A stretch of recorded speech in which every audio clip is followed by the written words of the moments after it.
Uy, ano to, daga. Doon yata na dali sa kama niya. Inano ng pusa. Wala, binalik. Pasaway, binalik eh. Wala na to. Pustiso. Kinayod sa ano. Maasim to eh. Nakalimutan ko na kung anong tawag dito. Basta yun. Kinayod eh. Loko-loko eh, no? Pinambalat. Pasaway. Agang ano ah. Ang galing ng pangangaroling nito mga batang to ah. Kakaiba eh, no?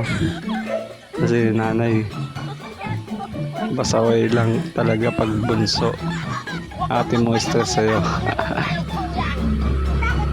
Hindi maawat eh. Hindi maawat yung bunso. Ang kulit. Kulit ni nanay.